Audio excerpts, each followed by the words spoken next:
자, 성경을 어떻게 읽을 것인가라고 하는 이 책에서 이제 앞에서 우리가 이제 역사서를 이야기를 하면서 내러티브라고 하는 이야기를 했어요. 그러면서 기억하실지 모르겠지만 등장인물 중요하다, 배경 중요하고 플롯이라고 하는 이야기의 스토리 라인이 중요하고, 그리고 또 하나는 관점, 저자가 이 이야기를 왜 이곳에 기록했느냐라고 하는 저자의 관점, 그리고 저자가 한 사건과 인물을 어떻게 평가하느냐, 그 관점으로 그 사건을 봐야 된다, 이렇게 제가 말씀드렸습니다. 그러니까 내러티브는 어찌 보면 이 네 개만 여러분들이 잘 결정을 해서 이 이야기에서 주인공 누구지? 그리고 이야기 구조가 지금 어떻게 흘러가고 있지? 배경이 어디야? 이집트야? 아니면 가나안이야? 지금 광야야? 이런 것들을 파악을 하고, 그리고 나서 이것을 평가하고, 이 사건을 평가하고, 이 인물을 평가하는 저자의 관점이 무엇이야?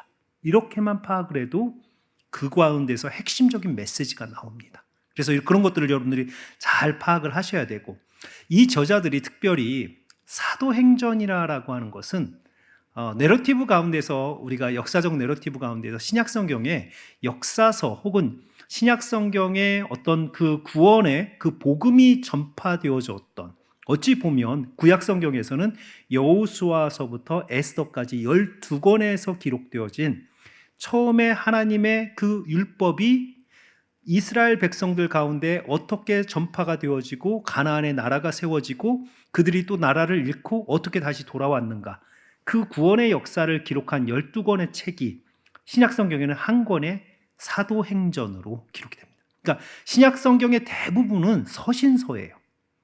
그러니까 우리가 신약성경이 엄청난 신학을 이끌고 가는 것처럼 보이지만, 사실은 거대한 일은 이미 구약에서 다 이루어지고 그 거대한 구원사를 예수 그리스도가 십자가에서 완성하신 거예요. 여기서 사실은 구원사는 여기서 종료가 되고 완성이 됩니다. 십자가에서. 그러면 신약 성경은 뭐냐?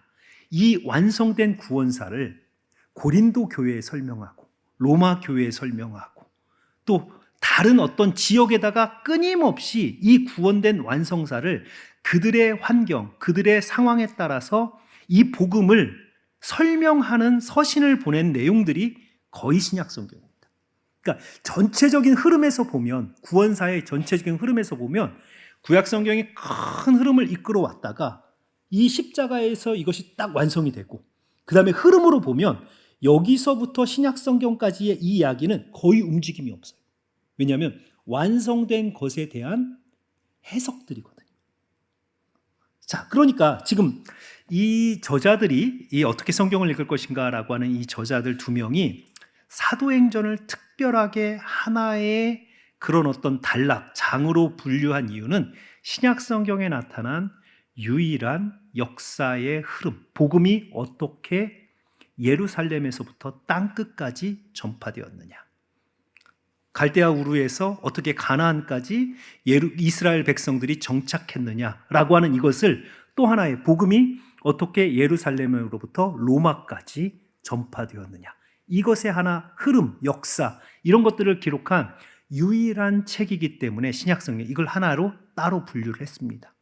그리고 또 하나, 제가 볼 때 또 하나의 이유는 사도행전에 대한 오해 때문에 그렇습니다. 왜냐하면 한때 한국 교회도 그런 때가 있었어요.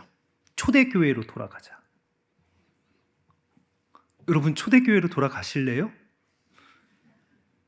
굉장히 힘드실 겁니다. 여러분, 초대교회로 가시면. 왜냐하면 성경에서 나타나는, 그리고 지금까지 있었던 교회 중에서 가장 우리에게 롤 모델이 될 만한 혹은 가장 좋은 교회는 어떤 교회일까요? 여러분들이 아는 교회 중에서 가장 좋은 교회 혹은 가장 하나님 보시기에 좋은 교회는 어떤 교회일까요? 자신감이 없으시네. 열린교회라고 말씀을 하셔야지. 초대교회가 아니고 열린교회, 지금 이 시대 이 교회예요. 왜냐하면 우리가 초대교회로 돌아가자라고 한동안 이게 마치 그냥 기독교의 기본적 정신인 것처럼 이야기를 했는데요, 초대교회로 돌아가는 순간 2000년의 기독교 역사는 이건 전혀 고려가 되지 않고 무시되는 겁니다.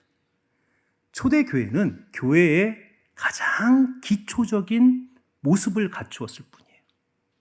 그래서 초대교회가 모든 교회의 롤모델이 된다? 아닙니다. 초대교회 보십시오. 얼마나 혼란했는지. 그러니까 이게 굉장히 어떤 면에서 보면 몇몇 사람들이 신학적 자기들의 교회의 무브먼트를 만들기 위해서 두날개나 이런 데서 어떤 자기들의 교회 무브먼트를 만들기 위해서 롤모델을 찾아야 되는데 그 롤모델을 찾은 것이 그냥 초대교회였던 거예요. 그런데 실질적으로 그들이 얼마만큼 초대교회에 대한 연구를 해왔는가라고 하면 몇 개만 뽑아오는 거예요. 초대교회에서. 진짜 포괄적으로 초대교회를 보지 못하고.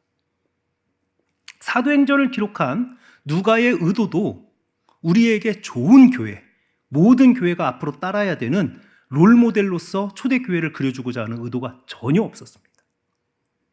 그런데 우리는 이제 앞에서 성경 해석에서 굉장히 중요한 게 뭐라고 그랬어요? 저자의 의도된 의미 이상을 넘어가면 그 다음부터는 해석자의 의미가 그 다음부터 부여되기 시작해요. 이건 위험해지는 거예요. 그래서 성경은 원래 저자가 의도했던 의미 못 미치면 부족한 것이고 이걸 넘어가면 위험한 것입니다. 그러니까 오히려 못 미치는 게 조금 안전해요. 그럼 넘어가는 순간 이단이 되는 겁니다.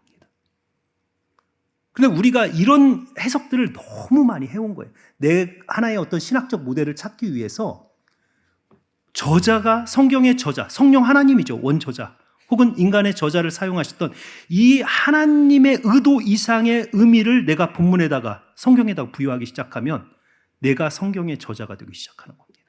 근데 초대교회로 돌아가자라고 그렇게 운동을 했던 그 사람들이 결국은 사도행전을 가지고 그렇게 거기에다가 의미를 부여하기 시작한 거예요. 그러면서 마치 교회가 부흥되지 못하는 것은 초대교회의 어떤 그런 회복되지 않은 그런 모습 때문에 교회가 아직 부흥이 되지 않는다. 이건 철저하게 하나님에 대한 무지입니다. 하나님은 각 시대 그들의 문화, 그들의 상황을 그대로 사용하셔서 반죽처럼 사용하시는 거예요. 반죽처럼 사용하셔서 그 시대의 가장 좋은 교회의 모습을 그 시대, 각 시대마다 만들어내시는 거예요. 그리고 지금 시대의 가장 좋은 교회는 어디냐면 열린 교회인 거예요. 우리의 문화, 우리가 가지고 있는 상황, 그리고 우리가 해왔던 전통, 이 전통 안에서 하나님이 가장 좋은 교회를 이 안에서 만들어 가시는 거예요. 물론 보다 더 성경적 교회로 가기 위한 우리의 어떤 작은 그런 어떤 변화들은 있겠지만 근본적 구조는 지금 이 시대 이 교회가 하나님이 가장 잘 사용하시고 하나님께서 이 시대 속에서 가장 좋은 교회로 이러한 교회의 모습들을 세워두시는 겁니다. 그래서 우리가 초대교회로 돌아가자라고 하는 이것이 얼마나 허황되었는 것인지를 이 저자들이 좀 보여주려고 의도적으로 아예 여러분들 그 앞에 읽어다 보면 사도행 그 초대교회로 돌아가자라고 하는 이것에 대한 어떤 문제점을 살짝 제시합니다. 그 당시가 그랬습니다. 한국도 한 20년, 15년 전에 초대교회로 돌아가자 이 운동이 많이 있었습니다. 근데 본질적으로 우리가 초대교회로 어떻게 돌아갈 건데요? 라고 이야기를 하기 시작하면 결국 어떤 거기서 나오냐면 신사도 운동이 거기서 나온 거죠. 우리가 가지고 있는 교회의 기본적인 그 이후로 2000년 동안 쌓아왔던 교회의 기본적 정치 구조, 그 다음에 교회의 어떤 그 목양 구조 이런 것들을 다 거부하고 은사, 그 당시에 누구나 다 사도다. 은사를 받은 사람은 제2의 사도다라고 이야기를 하면서 어떤 연장되어지는 사도의 시대, 기적과 이런 것들이 일어나야만 교회인 것처럼 그렇게 하는 신사도 운동의 뿌리가 결국은 초대교회의 어떤 그런 돌아가자 이런 곳에서부터 시작되는 거거든요. 그래서 항상 하나님은 그 시대 사람들을 사용해서 가장 좋은 일을 그 시대에 만들어내기 때문에 보다 더 성경적 교회에 대한 고민은 하지만 우리가 어떤 시대로 돌아가야 된다. 칼빈의 배자 교회, 칼빈의 어떤 그 배자나 칼빈이 했던 교회로 돌아가자? 저는 이것도 아니라고 봐요. 500년이 지났습니다. 그 사이에 하나님은 엄청나게 많은 교회의 가르침과 깨달음과 역사와 발전을 이루어 주셨어요. 그러니까 우리가 이제 신학이라고 하는 것은 끊임없이 시대와 함께 발전합니다. 그렇기 때문에 우리가 어떠한 신학자의 신학을 이해하는 건 좋아요. 그러나 신학자의 신학을 숭배하는 건 잘못된 것입니다. 왜냐하면 신학자의 어떤 사상도 오류가 없는 신학은 없습니다. 그래서 우리가 그의 신학을 이해를 하고 그 신학을 토대로 어떤 발전된 성경에 대한 발전된 이해, 신학의 발전 이해를 그 위에 쌓는 거지. 아, 칼빈으로 돌아가자, 베자로 돌아가자, 이것도 잘못된 거예요. 그래서 항상 하나님께서 역사의 발전에 따라서 그 시대의 사람들을 사용하셔서 그 시대에 맞는 신학과 교회를 하나님은 만들어 오셨어요. 이거 우리가 하나님의 주권 안에 인정을 해야 되는 거예요. 교회가 하나님께서 주인이시고 하나님께서 이끌어 오셨다는 걸 인정하는 사람은 이걸 부정할 수가 없어요. 자, 여기서부터 이 저자들도 사도행전에 대한 과도한 관심, 그 당시에 과도한 관심이 잘못된 해석을 불러일으켰다라고 하는 이 부분을 환기시키려고 사도행전을 하나의 그러한 어떤 예시로서 뽑았던 것입니다. 그래서 여기서 보면 선례적, 교회에 대한 롤모델이 사도행전이냐, 이 문제가 굉장히 중요한 해석적 문제다라고 하는 그 이야기를 계속 반복적으로 합니다. 자, 그래서 그런 이야기들을 하나씩 좀 살펴보도록 하겠습니다. 자, 구약의 내러티브와 달리 사도행전을 하나의 성경적 선례, 따라야 될 모범으로 삼는 문제, 저자가 딱 지금 이야기를 하는 거예요. 이게 맞냐라고 하는 거예요. 자, 11조 하려면 아나니아와 삽비라 잘 보고, 하려면 다 팔아서 하든지 속이면 죽습니다. 뭐 이런 이야기들을 우리가 지금 계속 해야 되느냐 라고 하는, 앞으로 목사를 뽑을 때는 시험 보지 않고 제비를 뽑읍시다. 마띠아를 그렇게 사도로 뽑았으니까 우리 제비 뽑아서 목사 뽑읍시다. 이렇게 만약에 사도행전적 교회를 따라서, 초대교회를 따라서 만약에 제비를 뽑아서 담임 목사 뽑읍시다, 이렇게 한다면 이게 맞냐라는 거예요. 그러니까 선례적 어떤 그런 모델로 사도행전, 초대교회 사도행전에 나오는 그러한 것들을 우리가 선례적으로 살펴볼 것이냐, 혹은 그것을 규범으로 삼을 것이냐, 이 문제가 많이 나옵니다. 자, 사도행전을 모든 교회에 대한 규범적 모델로 회복해야 될 표준과 이상으로 삼는 해석학적 난점의 발생, 앞에서 제가 지금 설명드린 거죠. 저마다의 그것이 아닌 누가의 관심사를 통해서 본문을 볼 수 있어야 돼. 저자인 누가가 이 사건을 어떻게, 왜 이곳에 기록했느냐, 이 관점에 따라서 그 사건을 해석해야 된다는 거죠. 그래서 단순 기록 개혁이 아닌 의도를 가지고 누가는 분명하게 예루살렘에서도 로마까지 복음이 선포되어지는 이 과정에서 있었던 엄청나게 많은 사건들 가운데서 사도행전에 기록된 사건들만 의도적으로 골라서 앞뒤의 배열이 결국 그의 의도를 나타내는 거죠.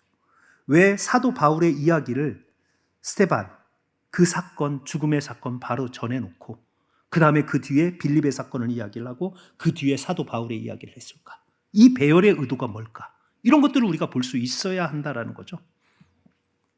자, 그래서 우리가 사도행전을 이해하는 첫 번째 이제 그 단계들을 보면 한두 번 사도행전을 통독하라.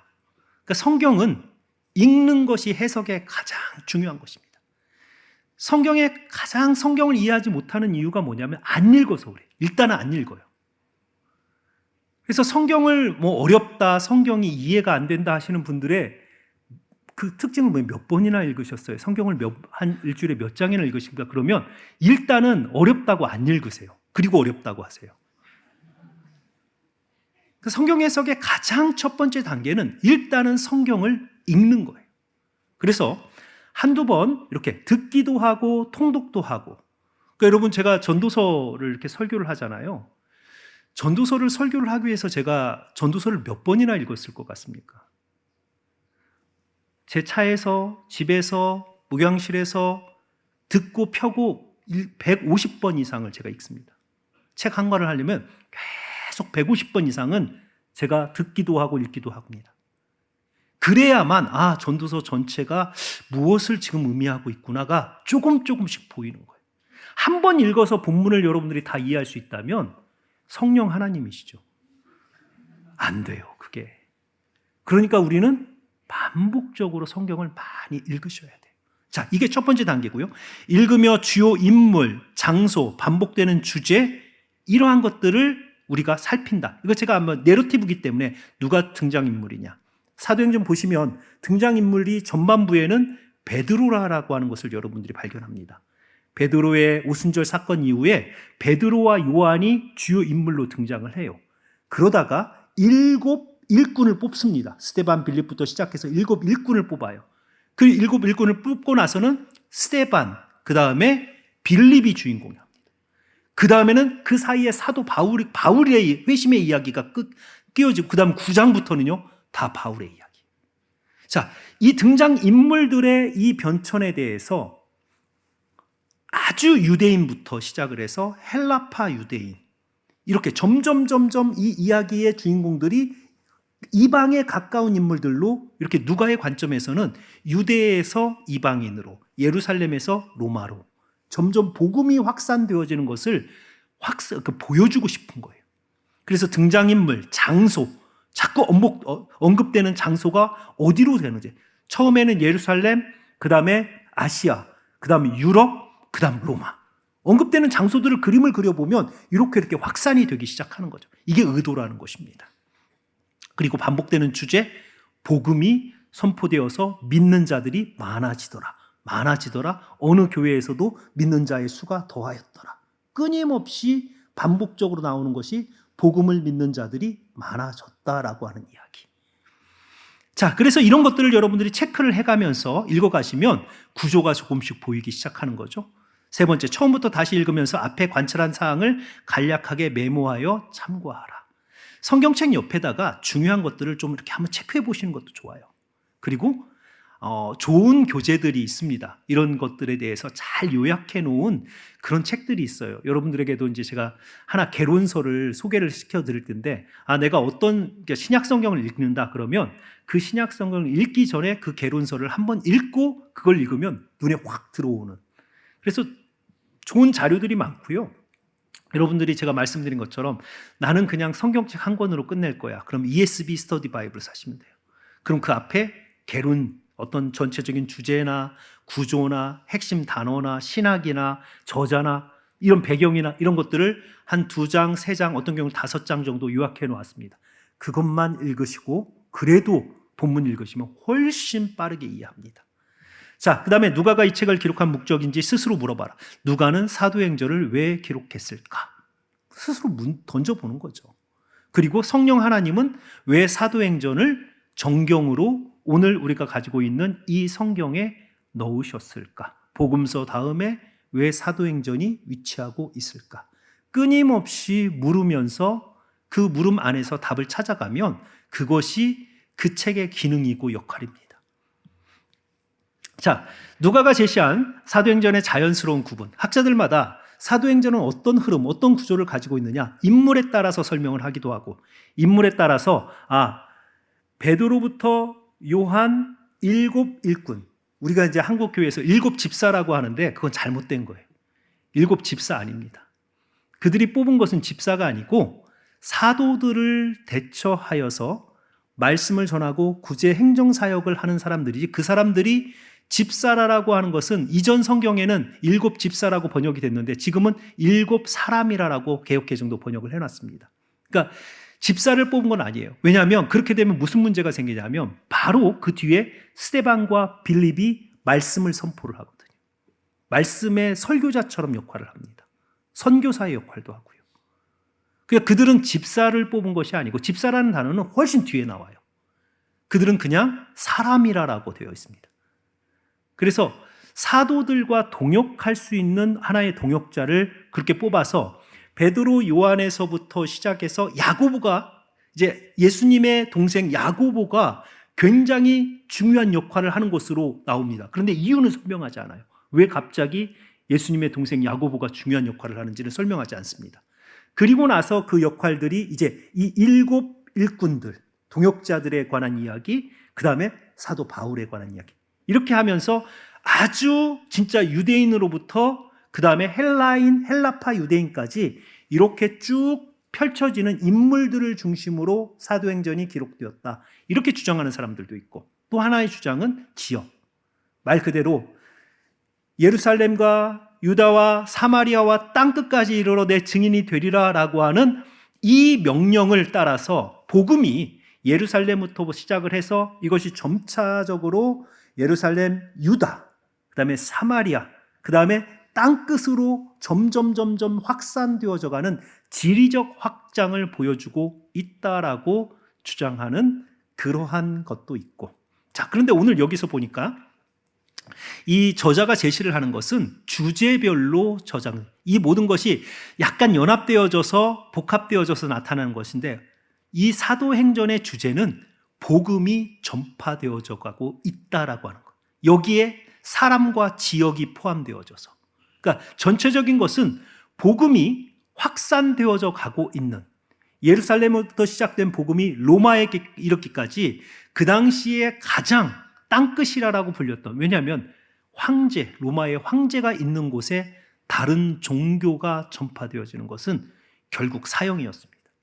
특별히 네로 시대에는 그 자기 자신을 신이라고 불렀기 때문에, 로마의 황제들은 대체적으로 자기 자신을 신이라고 했기 때문에 로마의 황제 외에 다른 신을 인정하는 것 자체가 그들에게는 국가에 대한 반역이었습니다.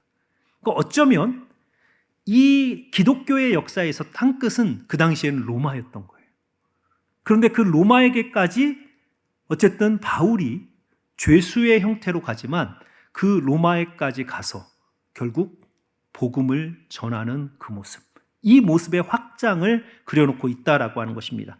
그래서 6개 부분으로 나누면서 6장 7절, 9장 31절, 12장 24절, 16장 5절, 19장 20절, 28장 31절을 보면 이 6개의 단락이거든요. 이 단락의 제일 마지막에 뭐라고 되어 있냐면 6장 7절, 하나님의 말씀이 점점 왕성하여 예루살렘에 있는 제자의 수가 심히 많아지고, 그 다음 9장 31절 두 번째 단락, 그리하여 주를 경외함과 성령의 위로로 진행하여 수가 더 많아지느니라.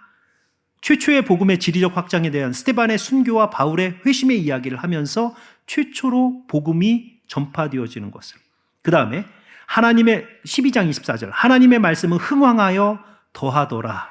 최초로 이방인에게 복음이 확장된 사실, 고넬료의 회심, 안디옥 교회의 설립. 그래서 이방에게 복음이 확장되는 것이 세 번째. 네 번째, 여러 교회가 믿음이 더 굳어지고 수가 날마다 더하니라. 바울이 지도자로 나타나면서 이제 이방인에게 복음이 전해졌고 이방 지역에 교회가 세워지면서 교회가 연합되기 시작하는 것, 이런 것들을 나타내고, 다섯 번째, 이와 같이 주의 말씀이 힘이 있어 흥왕하여 세력을 얻었더라. 19장 20절, 복음이 서방 이방 세계, 유럽까지 복음이 확장되어지는 모습. 그 다음 28장 31절 가장 마지막 단락, 하나님의 나라를 전파하여 주 예수 그리스도에 관한 모든 것을 담대하게 가르치더라. 바울과 복음이 로마에게까지 전파되어지는 그런 모습.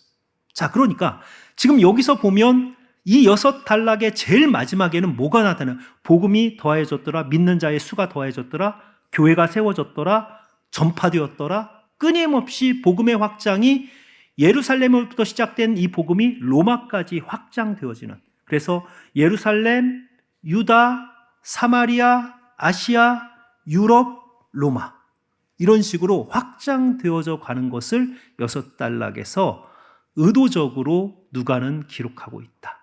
그러니까 사도행전을 사람 중심으로 읽으면 옳습니까? 라고 이야기를 했을 때 맞을 수도 있고, 사실은 사람 중심으로 읽다 보면 본질을 놓칠 수도 있습니다. 왜냐하면 거기에 보면 모든 사도를 다 기록하지도 않아요. 그리고 바울이 어떻게 됐는지 설명하지도 않아요. 맨 마지막에 그냥 로마에까지 가서 그 가택 연금되어져 있는 그 상태까지 설명하지, 바울이 어떻게 죽었는지, 그가 담대하게 그 로마 황제 앞에서 했는지, 이런 거 기록하지 않아요. 왜냐하면 사람이 주인공이 아닌 거예요. 복음이 주인공인 거예요. 복음이 어떻게 선포되고 전파되었는지가 주인공이기 때문에 복음을 나르고 있는 이 포터들 있죠. 포터들, 딜리버리 하는 맨들은 별로 사도행전에서 중요한 사람들이 아니에요. 복음이 중심인 거예요.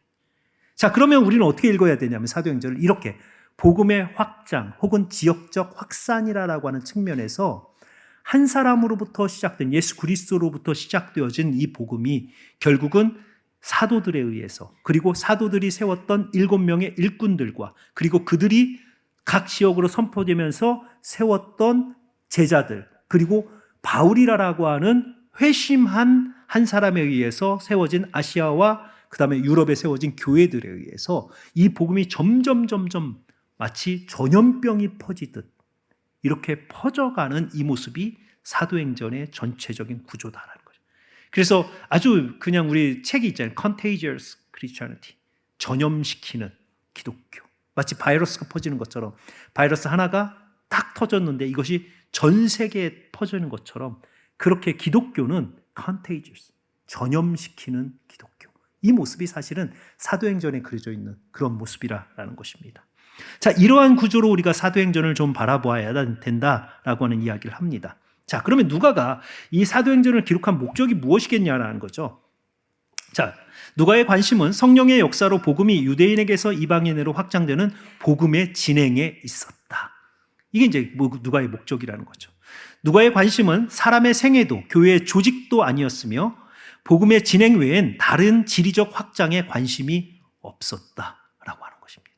그런데 누가가 관심이 없었던 교회의 조직에 후대가 관심을 갖고 교회의 롤모델은 초대교회다 이렇게 돌아가는 것은 이것은 성경을 제대로 해석하는 게 아니고 오히려 성경에다가 후대가 의미를 부여하면서 잘못된 성경 해석을 이끌어갈 수 있다라고 하는 것입니다. 누가는 모든 교회의 모델로 규격화, 획일화시키는 데에도 관심이 없었다. 교회 조직에 대해서 자세하게 설명하지도 않아요. 그럼에도 사도행전은 누가에 의해 모델로 받아지는 면이 있다. 그 본보기는 구체적 상황인 전체적인 그림에 의한 것이다. 자, 그러면 사도행전에 기록된 교회 모습은 다 우리가 무시해도 되냐? 그게 아니고 초대 교회로서 형성되어졌던 뼈대는 있어요. 그게 뭐냐면 사도가 있었다는 거예요. 그리고 말씀 선포가 있었다. 교회의 가장 핵심을 거기에 놓으면 기도하는 자가 있었고 말씀 선포가 있었다라고 하는 거예요. 성도들이 모여 있었다. 그러니까 교회의 그 당시의 어떤 모습은 그대로 어느 정도의 골격은 가지고 있는 이것이 하나의 어떤 그 교회의 기본적인 모델은 될 수 있습니다. 그런데 이제 거기에서 그 교회에서 일어났던 자세한 일들, 지도자를 어떻게 뽑았고 그들이 성찬을 몇 번이나 했고 매일 성찬을 했으면 우리도 매주마다 성찬을 해야 됩니다. 이렇게 주장을 하기 시작하고 실질적으로 초대교회가 매일 성찬을 했으니까 우리도 매주 성찬을 합시다라고 그것이 성경적입니다라고 이야기하던 사람들도 있었습니다. 그러니까 이런 큰 것이 아니고 디테일한 것을 가지고 그것이 성경적이다라고 이야기를 하는 것은 이것은 그 당시의 교회와 지금 교회의 차이를 무시하는 사실은 잘못된 해석을 이끌어갈 수 있다라고 하는 것입니다. 자, 그래서 우리가 누가의 어떤 이런 목적들을 보고 그 다음에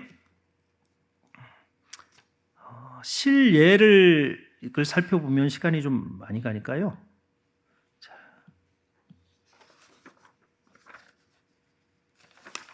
이거보다는 뒷부분에 해석에 관한 부분을 좀 한번 봅시다. 사도행전 해석에 대한 부분을.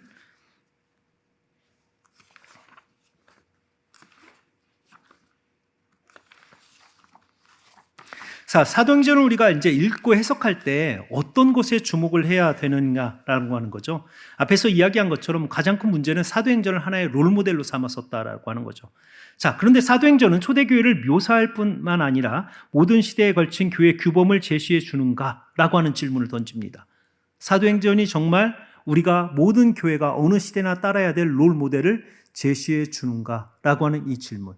이 질문이 사실은 사도행전을 연구하는 사람들에게 그리고 사도행전을 가지고 교회로 어떤 모델을 찾고자 하는 사람들에게는 가장 중요한 질문이었습니다.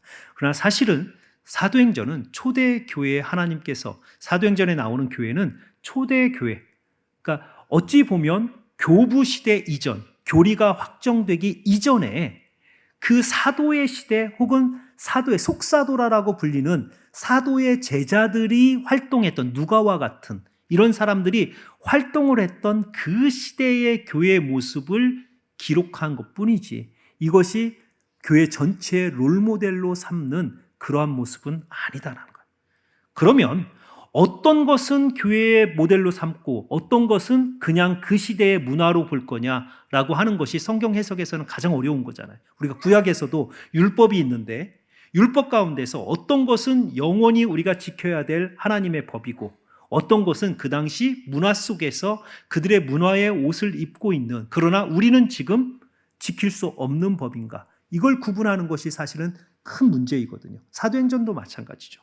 사도행전에 나타나는 교회의 모습 가운데 어떤 것은 우리가 지금도 따라야 되는 하나의 교회의 전통으로 삼고 또 어떤 것은 우리가 지금은 그렇게 따를 수 없는 하나의 그 시대만의 문화적 현상으로 바라볼 수 있느냐, 이걸 구분할 수 있어야 된다는 거죠. 자, 그래서 그렇지 않다면 선례라는 개념을 우리가 어떻게 이해해야 되는가라고 하는 것입니다.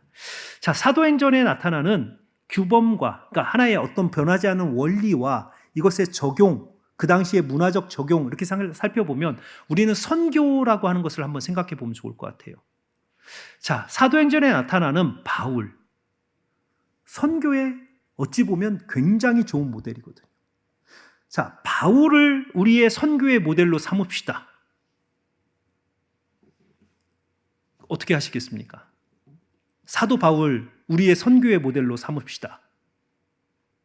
찬성? 다 찬성하시죠? 네, 그러면 다음 주부터 우리 선교사님들 후원 다 끊겠습니다. 자비량 선교입니다. 다 일하셔야 되고 텐트 뭘 하든지 다. 그러니까 바울이 하나의 선교의 모델이다라고 하면 바울이 했던 그대로 우리가 따라갈 수 있겠냐라는 거예요. 바울은 좋은 선교사였습니다. 그런데 우리가 이제 바울이 했던 선교에서 찾을 수 있는 하나의 큰 구조는 있어요. 어떤 선교냐면 찾아가는 선교, 지역교회를 세우는 선교. 그래서 무언가 그들의 상황에, 그들의 문화 속에서 그들이 이해할 수 있는 복음을 제시하고, 사도 바울이 설교를 한 걸 보십시오. 헬라인들에게 아테네에 가서 설교를 할 때는 바울이 무엇을 가지고 복음을 전했냐면 지혜. 그들은 소피아라고 하는 지혜에 확 빠져 있는 사람들이거든요. 그러니까 진짜 지혜는 예수 그리스도다. 이렇게 지혜를 가지고 설명을 합니다. 유대인들에게, 유대인 지역에 가서 그리스도를 선포할 때는 메시아, 너희들에게 약속되었던 메시아가 오실 것이다. 이방인들에게는요, 이것도 아닌 저것도 아닌 이방인들에게는 너희들이 섬기는 우상은 진짜 신이 아니고 우리가 지금 이 복음에서 전하는 예수 그리스도의 그 십자가를 통해서, 그 아들을 통해서 모든 인류를 구원하신 이 하나님이 진짜 하나님이다. 보십시오. 바울이 가지고 복음을 전개하는 이 모든 교회의 특성, 그들의 문화와 이해에 따라서 그는 모든 걸 다 설명할 수 있는 그런 능력이 다 있었던 거죠. 지식으로나 삶으로나 율법으로나 거기에 맞춰서, 그들의 상황에 맞춰서 복음을 전파하는, 이건 좋은 선교의 모델이에요. 그러니까 선교가 굉장히 실패했던 이유가 뭐냐면 제국주의적 선교. 제국주의적 선교는 뭐냐면 서구가 가지고 있었던, 서방 세계가 가지고 있었던 교회의 모습, 그리고 그들이 이해한 복음을 그대로 동양에다가 이식한 거예요. 그러니까 어떤 것들은 맞지 않습니다. 동양의 문화와 맞지 않는 거예요. 그래서 오랜 시간을 거쳐서야 그 지역의 교회로 거듭나는 거예요. 이런 것들은 사실은 내가 편한 방식이 아닌 듣는 사람이 이해할 수 있는 방식으로 복음도 전해야 되고, 교회도 그들이 이해할 수 있는 그러한 구조로 교회가 가야 되는 거예요. 그러니까 처음에 한국의 선교나 다른 지역의 선교를 갔을 때 회중교회 혹은 침례교회 선교사들이 가서 교회의 어떤 그 질서나 이런 거 없이, 침례교회는 지금은 그러지 않지만 예전에는 침례교회는 담임 목사를 공부를 하지 않아도 그 교회에 있는 교회의 성도들 가운데에서 믿음이 좋은 사람들을 투표해서, 성도들이 투표해서 담임 목사를 뽑았습니다. 그럼 그 사람이 담임 목사예요. 왜냐하면 회중교회이기 때문에 그래요. 회중교회의 특성이. 그러니까 노예나 이런 것이 없고 그냥 성도들이 우리 투표해서 우리 저 사람 담임 목사하면 담임 목사예요. 그러니까 이런 시스템을 가지고 처음에 한국 교회에 와서 이렇게 선교를 했을 때 굉장히 큰 문제가 생기기 시작하는 거예요. 왜냐하면 투표만 잘하면 이제 담임 목사가 되는 거예요. 신학적인 이런 거 없이. 그러니까 한국은 어떤 체계에 있으면 질서, 이런 것들을 굉장히 잘 잡아놔야만 우리는 유교 사상에 그 어떤 하이러키라고 하는 그 사상에 철저하게 물들어 있는 사람인데, 갑자기 너희들이 손들어서 결정해, 교회 지도자를. 이렇게 하면 엄청난 혼란이 오는 거죠. 그러면서 이제 우리가 동노회라고 하는 처음 노회가 세워지면서 그 다음부터 한국 교회가 질서를 잡기 시작한 거예요. 그러니까 이런 것들이 결국은 문화를 이해하지 못하면 우리 서구에서 가져온 민주주의가 좋으니까 투표해, 이게 잘 안 맞는 거예요. 그러니까 이런 것들에 대해서 우리가 복음을 전하고 교회의 어떤 구조를 할 때는 그 지역을 잘 파악, 이게 사도 바울의 굉장히 좋은 선교 전략이었고, 지역 교회를 세워서 그 지역 교회가 그 지역을 담당하게 만든, 이것도 굉장히 좋은 선교의 전략이었습니다. 그리고 연약한 교회를 조금 더 부한 교회가 돕는 이런 어떤 교회의 협력 관계도 굉장히 좋은 선교의 전략이었습니다. 그러나 만약에 자비량, 이것을 그대로 하겠다라고 하면 선교사들이 진짜 모든 지역에 가서 다 자비량으로 선교해라, 쉽지 않을 거예요. 자, 그러면 이제 여기서 이제 우리가 생각하는 건, 선교, 사도 바울의 선교를 우리의 하나의 규범으로 보겠다라고 했을 때, 그가 세워놨던 선교의 굉장히 큰 틀은 지금도 우리가 유지를 할 수 있는 하나의 틀이에요. 그런다, 거기에 세부적인 것들 있잖아요. 세부적인 것들을 그대로 우리가 받아들여야 되느냐? 이것은 조금 다른 문제다라고 하는 것입니다. 그래서 우리가 사도행전을 읽어나가면서 사도행전 초대 교회가 가지고 있었던 이런 전체적인 어떤 구조 안에서 우리가 받아들일 것과 문화적으로 우리가 지금은 받아들일 수 없는 것 사이에서의 구분, 이런 것들을 좀 필요하다라고 하는 것입니다. 자, 사도행전 해석의 일반적인 어떤 원리들, 이러한 관점에서 보면 일반적 원리는 사도행전에서 규범이 될 만한 하나님의 말씀은 누가가 내러티브로 가르치려 의도한 것과 주된 관련이 있다. 얘기가 뭐냐면, 누가가 강조하고 누가가 반복적으로 이야기하는 것은 지금도 우리가 따라야 되는 교회의 모습이 될 수 있다. 무슨 얘기예요? 사도들에 의해서 말씀이 흥왕하였다.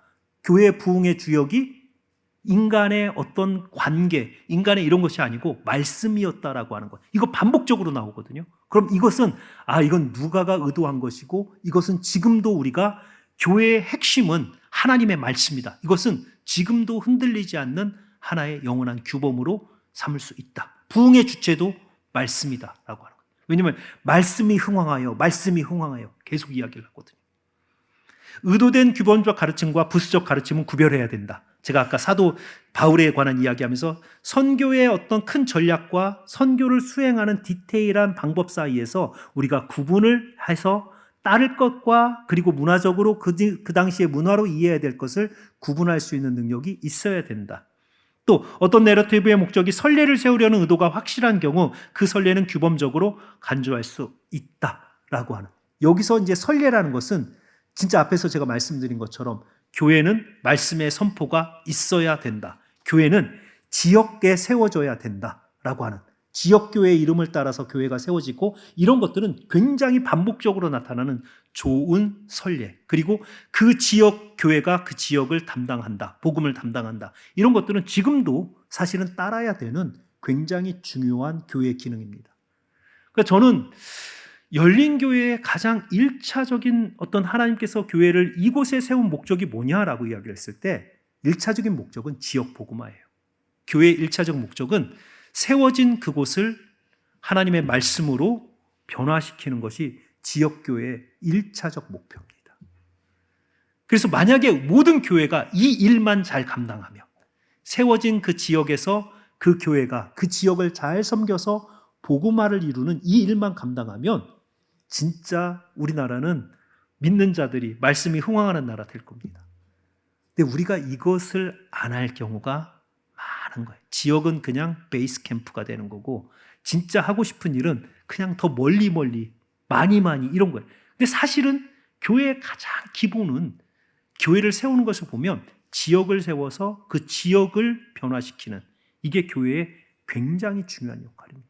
그러니까 앞으로 제가 기도하고 생각하는 것도 결국은 우리가 이 지역을, 이 평촌을, 이 안양을 우리가 어떻게 복음화시킬 것이냐라고 하는 것이 굉장히 중요한 열린교회의 사명이 되어야 된다는 것이죠. 자, 이러한 것들, 그 다음에 이제 특수 원리, 일반적 원리가 그렇다면 특수적인 원리는 이런 것입니다. 오늘날 신학적 행동에 성경적 권위를 부여하고자 선례에 근거한 유비를 사용하는 것은 타당치 않다. 이게 무슨 얘기냐면, 한 번, 두 번 성경에 나온 것을, 이것을 하나의 패턴으로 계속해야 되는 것으로 사용해서는 안 된다라는 거예요.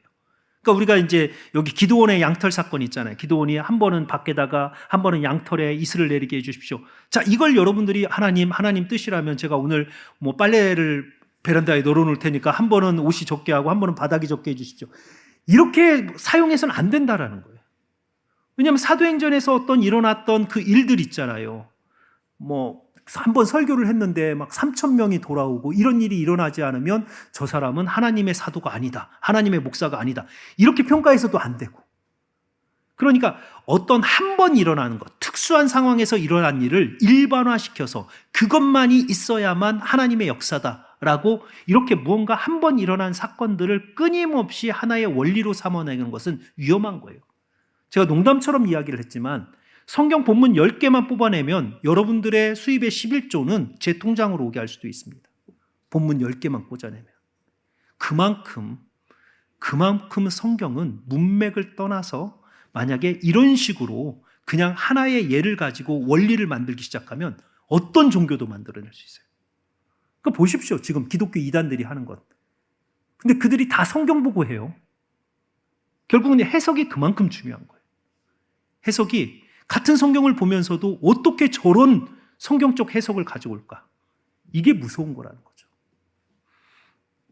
그래서 성경의 내러티브에는 예화나 패턴으로 삼을 만한 내용이 들어있다. 그러나 선례는 특정한 행위에 대한 규범을 제시하지 않는다.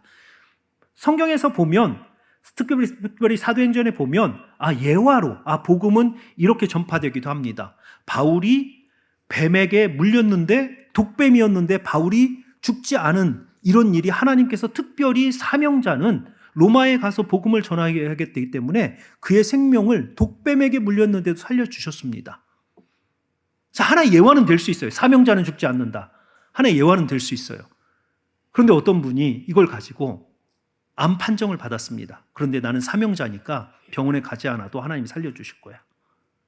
그건 아니라는 거예요. 제가 지금 안타깝게 생각하는 한 가정이 있어요. 제 제자인데 암 판정을 받았는데 병원에서 치료를 안 하고 자기는 사명자이기 때문에 기도하면서 하나님이 낫게 해주시겠다고 그걸 하겠다고 기도원에 들어가 있는 거예요. 제가 그거 아니라고 빨리 나와서 치료를 받으라고 하는데도 이런 성경에서 이런 몇 개의 본문을 가지고 하나님께서 치료해 주실 거라고 그러는 거예요. 그러니까 이런 하나의 어떤 잘못된 그런 패턴들은 특별한 경우예요. 독사 물리면 많은 사람들이 죽어요. 그래서 안 물리도록 조심을 해야 되는 거지 독사한테 손 대고 나는 사명자니까 죽는지 안 죽는지 해보 이런 것들은 잘못된 거라는 거죠. 자, 실천의 문제에 있어서 성경의 선례들이 규범의 수준까지는 아니더라도 반복되어질 수 있는 행동 패턴을 간주될 수는 있다. 자, 이 얘기가 뭐냐면 성경에서 어떤 이야기가 규범은 아니에요. 그런데 반복적으로 나오는 것은 이것이 신앙의 선례로서는 바라볼 수 있다. 규범은 아닌데 하나의 절대 원리는 아닌데 그 밑에서 이렇게 하면 유익이 된다라고 하는 이러한 법칙들이 나오는데 이것이 어떤 경우냐 한 번이 아니고 반복되어질 때 성경에 보면 이런 거죠. 사도 바울을 공궤했던 사람들 지역을 갈 때마다 사람들이 이 복음을 전하는 사람을 정말 그들을 잘 돌보고 그들에게 그 복음 전하는 사람들을 어느 지역을 가든지 그 돕는 자들이 생기는 거예요. 자, 이런 것들은 굉장히 좋은 선례인 거예요. 복음을 전하는 자들, 우리 선교사님들 위해서 항상 기도하잖아요. 그리고 복음 전하는 자들은 이들에게 우리가 할 수 있는 그런 호의를 베풀고 그런 선의를 베푸자. 이것이 하나님의 나라를 세워가는 길이다. 이런 것들은 반복적으로 나타나기 때문에 규범은 아니에요. 절대 원리는 아니에요. 그거 안 하면 하나님도 벌 받고 그런 건 아닌데 그렇게 함으로 복음이 확장되어져 간다라고 하는 그러한 경험을 우리는 성경에서 보는 거예요. 이런 경우는 무언가가 반복이 되어져 가는 것은 이것은 규범은 아니더라도 우리가 따르면 유익을 줄 수 있는 것이다. 이런 것들은 찾아낼 수 있다는 거죠. 그런데 이것도 규범화시키면 이제 이것이 하나의 율법이 되고 이걸 하지 않으면 정죄를 받게 되는 거죠. 그래서 그런 것들을 그러니까 우리가 어찌 보면 경계에서 이단들도 그래요. 완전히 이단들은 말할 것도 없고 이단과 그 정통 사이를 오고 가는 사람들도 결국 경계에 서 있는 거예요. 경계에 서서 이 말씀의 어떤 여기로 조금만 넘어가면 이단적 해석이고 여기로 조금만 넘어가면 정통에서 조금 위험한 해석 이 사이를 왔다 갔다 하는 거예요. 이런 해석들에 있어서 정말 규범과 하나의 문화적 적용 사이에 이렇게 선을 잘 그을 수 있는 그런 해석들이 필요하다라고 하는 것입니다. 자, 특수 원리 두 개, 하나의 패턴이 신약 성경에 반복해 나타날 경우 그 패턴의 반복 사용이 가능하다. 제가 앞에서 이야기한 거고요. 패턴이 모호하거나 한 번만 나타날 때에도 하나님이 그 패턴을 인정하시는 증거가 있거나 다른 본문의 뒷받침을 받을 때 후대 교회가 그 패턴을 사용할 수 있다. 세례 같은 경우가 그렇겠죠. 유아 세례. 유아 세례에 관한 이야기가 많이 나오지 않거든요. 그런데 그 아이에게 온 가족이 세례를 받았더라 라고 하는 이거 하나만 가지고, 이 기록 하나만 가지고 우리가 믿음의 가정이 하나님 앞에 왔을 때 온 가족이 하나님 앞에 세례를 받았다. 그러면 아이를 가족에서 뺐을 리는 없잖아요. 그러니까 이 본문 하나만 가지고도 우리는 이것이 그 뒤에 사도행전에 계속 아이에게 세례를 줬다라는 본문이 없어도 이것은 유아 세례의 하나의 성경적 근거가 될 수 있는 본문이다. 이렇게 우리가 삼을 수 있다라는 거죠. 문화적 독성을 지닌 것은 반복될 수는 없다. 대신 새롭게 다른 문화로 다시 표현될 수는 있다라고 하는 거죠. 문화적 어떤 그런 그 특수성, 독특성을 가지고 있는 것은 굉장히 많죠. 그 당시에 텐트 메이킹이라고 하는 바울이 왜 그 텐트를 만드는 그런 직업을 가졌을까? 이런 것들은 굉장히 문화적 독특성이죠. 그래서 모든 목사들이 이제는 텐트를 만드는 그런 직업을 가져야 된다. 이렇게 일반화시키면 굉장히 위험해지는 거예요. 그건 그 문화 속에서 사도 바울이 움직이면서 그도 잠자리가 필요했고 가장 많은 사람들이 여행객들이 필요했던 것이 그것이기 때문에 어쩌면 그는 어느 지역에서 그것을 배웠을 수도 있어요. 그래서 그것을 자기의 어떤 경비를 충당하기 위해서 그가 후대에 하나의 배웠던 것이 되는데 이것을 우리가 그대로 지금 이 교회도 혹은 앞으로 목회자들도 이렇게 배워야 된다. 이렇게 말하는 것은 잘못된 것이다. 그건 문화적 특성이다라고 하는 거죠. 자, 결론을 보면 사도행전의 해석적 난점들에 대하여 규범화시키는 것 중에서 진짜 규범화시킬 것은 사도행전의 교회에 관한 것들, 복음의 확장에 관한 것들 있습니다. 복음의 확장은 말씀에 의해서다라고 하는 이건 규범이에요. 왜냐하면 이건 계속 나오거든요. 결국 어느 곳에 가서도 선교 혹은 교회가 세워질 때 말씀이 선포되지 않고 부흥이 일어난 적이 없습니다.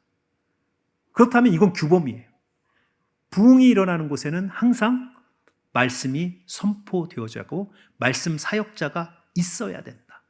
디모데도 보내고 디도도 보내고 각 교회마다 바울은 교회를 개척하고 자꾸 말씀 사역자들을 파송을 하는 거예요. 왜냐하면 그들 안에 그냥 교제, 구제 이런 것들이 교회가 아니라고, 본질적으로 교회가 아니고 말씀을 선포할 수 있는 사역자가 있어야 교회다. 이런 것들은 규범이에요.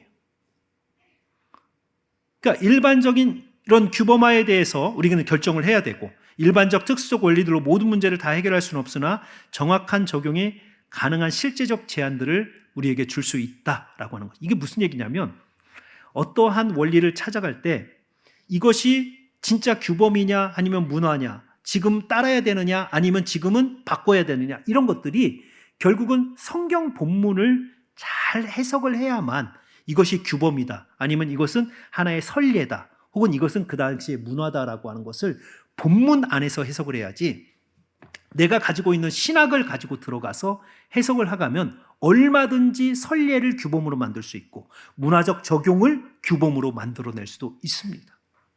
이런 것들이 결국은 이 시대의 사도행전 혹은 초대교회로 돌아가자라고 하는 사람들이 그 가운데 선례나 문화적인 것을 규범으로 만들어서 교회는 이렇게 해야 된다. 교회는 이렇게 헌신해야 된다. 이렇게 하면서 하나님으로부터 복을 받으려면 모든 재산을 교회에 다 바쳐야 되고,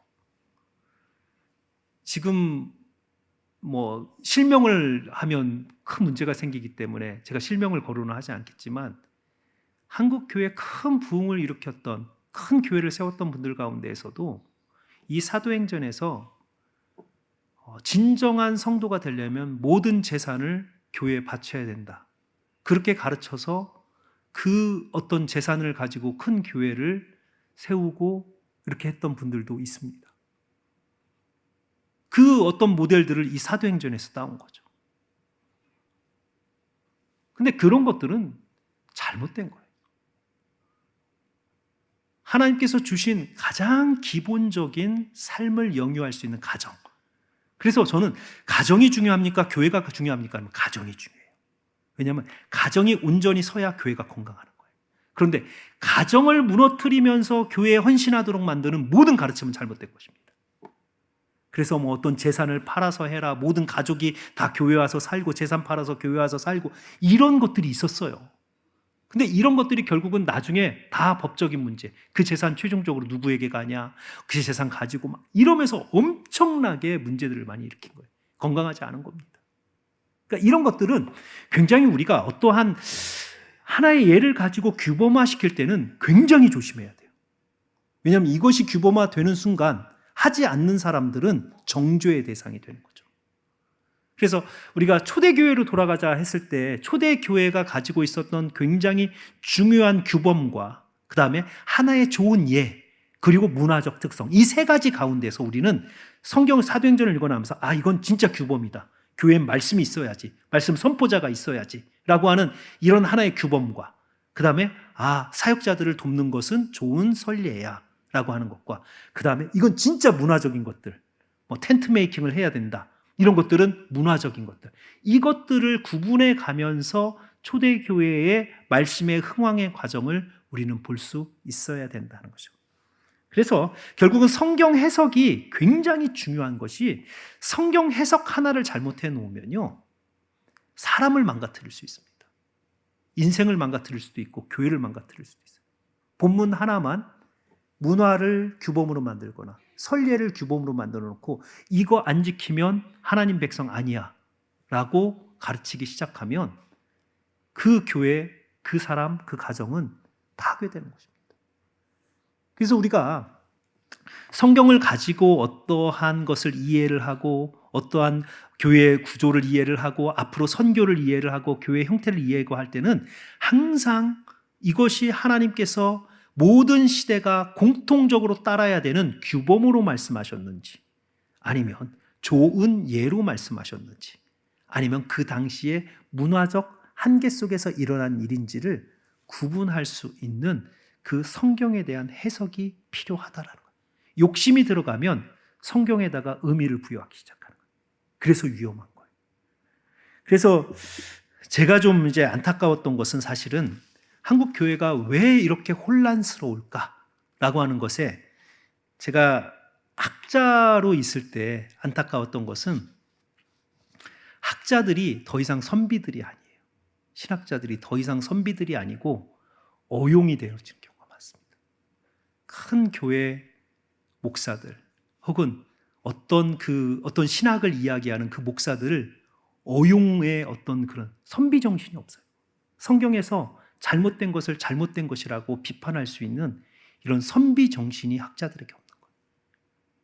그러면서 그냥 잘못된 것인 줄도 알면서도 연구비를 받아서 거기에 이렇게 그것이 괜찮다라고 학문적 글을 써주기 시작하는 거예요.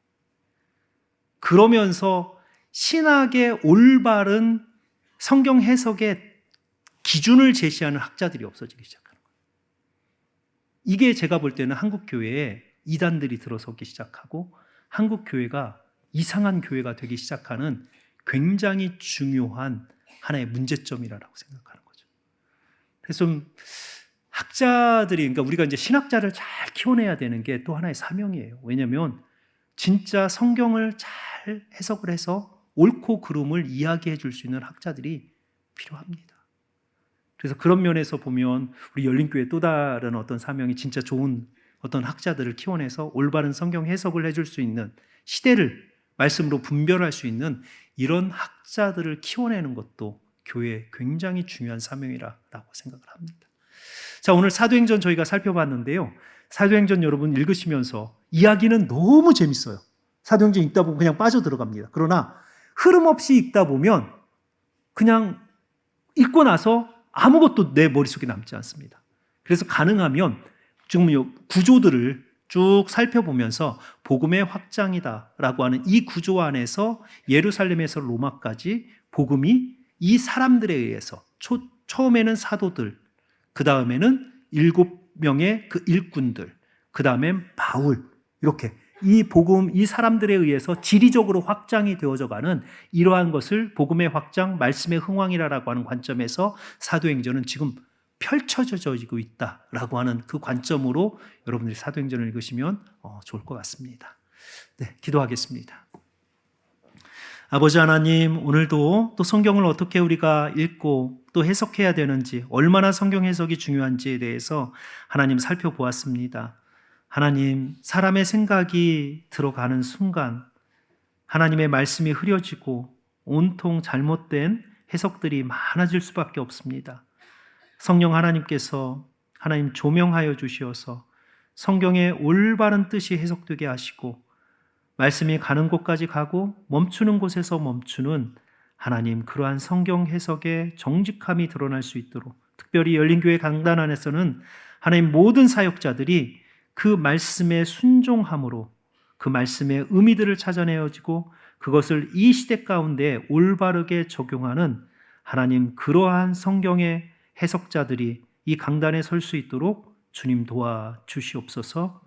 모든 말씀 예수님 이름으로 기도합니다. 아멘.